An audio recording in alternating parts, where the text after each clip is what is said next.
want to talk about the two National Guardsmen that were shot last week in Washington, D.C. by an Afghan national that worked with the CIA as a mercenary under the Biden administration. Under this plan called Operation Allies Welcome, he was even welcomed into the United States and led to this absolute tragedy right before Thanksgiving. One of the National Guardsmen is dead and the other is in critical condition. Last we heard from Attorney General Pam Bondi. But the whole story itself is very strange. When President Biden pulled out of Afghanistan in 2021, which was an absolute disaster, by the way, we stranded hundreds and thousands of U.S. allies and soldiers on top of equipment, and really just being there in general was a mistake. But with the guy that committed this atrocity in D.C., the story we're being told is that this guy who was working as a mercenary with the CIA. So keep in mind, when Americans intervened in Afghanistan, this guy worked with the CIA to go against his own country. So it's not that this guy was working against the United States, and there would be an understanding why we would have hatred towards U.S. troops, but this guy was working hand in glove with the CIA. So how does that make any sense? How do they expect us to believe he wants to just randomly kill two unarmed National Guardsmen? Now, that very well could be the case, but maybe there's another reason why this happened. Maybe this has something to do with Trump saying he wants to reclaim the airbase in Afghanistan that was formerly under U.S. control. Then just days after that, actually, there was another guy that was an Afghanistan national that was arrested for making a bomb threat in Texas. So with all that in mind, it makes me speculate, is this a way to justify further Afghanistan intervention? With this happening, would this maybe make us hate these people even more? Make us not really disagree that much with another U.S. return to Afghanistan, which Trump has even hinted at and said we might reclaim the airbase?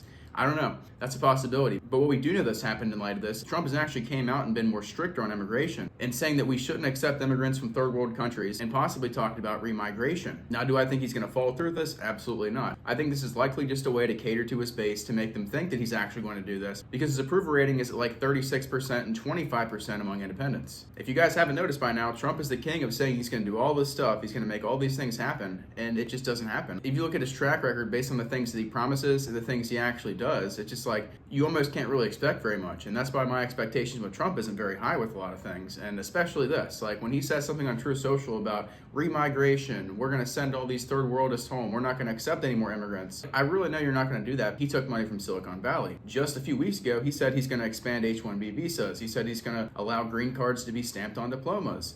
This is the same guy that literally said he wants to take in 600,000 Chinese students to fill in our colleges. So how do we expect him to just do a complete 180? But again, this is the guy that hasn't even deported 500,000 people and promised mass deportations as one of the core tenets in his campaign, and he's yet to do that. He's on pace to have lower deportation numbers than Biden, Obama, and Bill Clinton. ICE is hiring people every day. We have ICE in pretty much almost every big city at this point. The National Guard's getting deployed everywhere. It's like, why are we not deporting people? Why are the daily deportation numbers they originally released in the first couple weeks of the administration not even being talked about anymore? They've just completely gone silent with the whole transparency thing. Put the Epstein files aside, which is the biggest fumble so far in this administration. Probably will go down as the biggest scandal in these 4 years. But you also have to think with this Afghan national that shot those two National Guard troopers, this could also be a symptom of the radical left and the illness they have and how they're committing these crazy atrocities. They aren't willing to even talk anymore. They just think that violence and killing people is the answer. Look at Luigi Mangione. Look at what they did to Charlie Kirk. Look at what two people tried to do to Trump last year. Even someone tried to come after Nick Fuentes. So, I mean, I think we're at a point where, yeah, there is a lot of radical people out there. Yeah, they might not be registered Democrats. They have the appearance of someone who is a far left radical communist, or that they just don't want to have actual discussions and debates. They just think that violence is the only thing to resort to.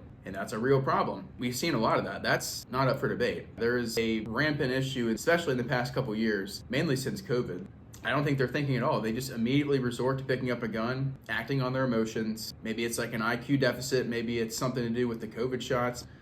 It's hard to tell with these people. But at the same time, this is very weird. I mean, I look at this and I look at the reactions. I look what happened afterwards, the current geopolitical situation we're in. I think it's very strange. And we're going to know the truth about this whole incident, whether we go back to Afghanistan or not. If all of a sudden in the next couple of years, under the Trump administration, we deploy troops back to Afghanistan, we actually reclaim the airbase. If anything were to happen to make Americans more agreeing to that and more on board with that to happen, why would you not stage a false flag that makes the people of Afghanistan look bad, which would maybe desensitize going back there again and causing more conflicts? Similar to 9/11. I mean, that's what made us hate Muslims and encourage a lot of people you talk to nowadays that did go to Iraq. They did join the military because of 9/11.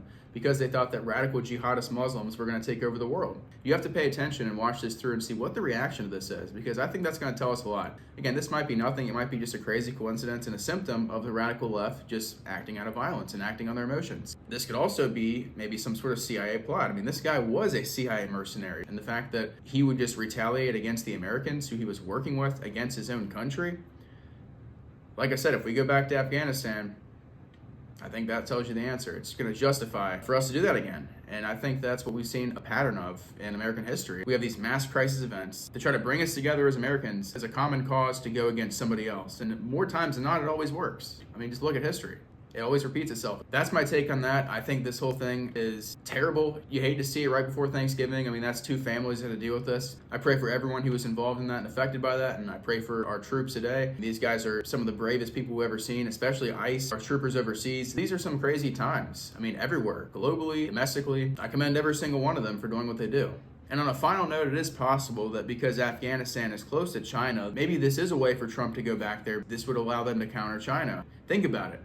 We wouldn't have had the disaster of Afghanistan, the leaving. We were getting out, but we're getting out with dignity and strength. We're going to keep Bagram Air Base. We weren't going to give that up because it's 1 hour away from China. 1 hour. You know who occupies it now? China. We'll have to see how this plays out. That will tell us the truth.